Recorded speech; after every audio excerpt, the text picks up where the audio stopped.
I started doing stand-up this year. Did you? Yeah, I started at this small thing called a Joe Coy show. Oh, really? That's where I started. He just put me on stage and I tried like theater Joe Coy. What do you mean? Like he was doing a theater show and you went out and did stand up. He brought me on stage. I just started. Oh God, how'd it go? Amazing. It was really? Great. Yeah. It was. How often do you do it?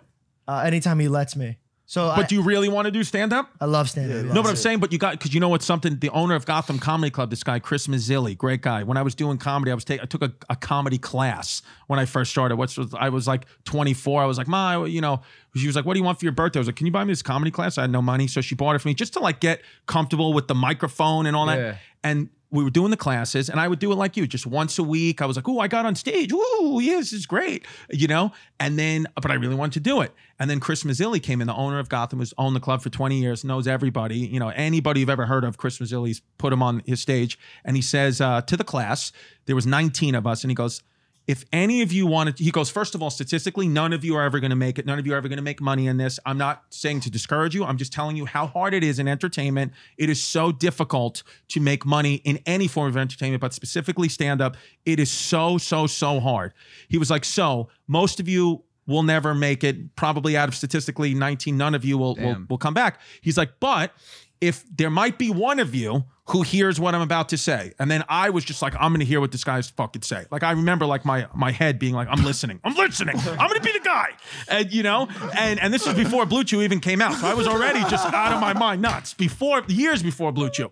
So I was like, I'm listening. And he used, because I played basketball in high school and college. So I was like, he said an NBA athlete, a basketball player, they don't just play the games. They practice every single day. They eat, sleep, and breathe basketball, jump shooting, and defense and everything. He said, for comedians, it is the exact same. If you want to just do it as a hobby, do it as a hobby. But if you want to be a professional comedian, it has to become your life. You have to sacrifice things. You have to ruin relationships. Like this, you have to be obsessed with it, or you're all wasting your time. If you want to make it, if you just are doing this for shits and giggles and a dare, then please enjoy the stage. We love having you. But I was like, I'm gonna be that guy. I'm gonna be that fucking guy. And then I changed. Then I started doing 40 sets a month. That was like the goal in New York City. Get on stage 40 sets a month. I would do stand up till like 3 o'clock in the morning and then wake up at 7, you know, to get the kids when I was working as a physical therapist off the bus, burn the candle at both ends, ruin relationships, you know, all that. Mother threw me out of the house,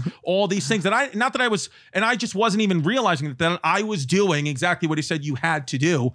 And then kind of like, just like kept going, got on the David Letterman show.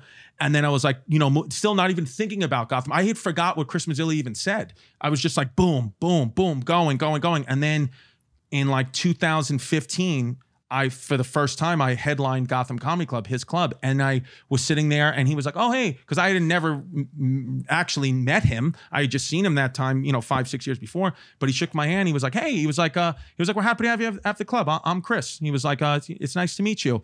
And then it hit me. I was like, oh shit, I'm that guy.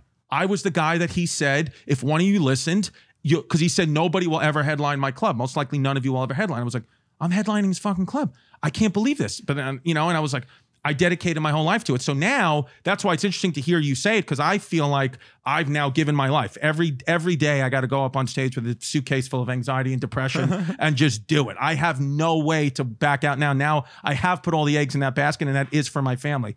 But if it was 2021, I would look at it and be like, why would I start comedy? Like, they attack comedians and it feels like you can't say anything. But you're brave. You're starting it now and going to do it now. And I think that's really cool. Andy and very, very brave. Fucked up shit too. Dude, you got to. He's worse than on this show.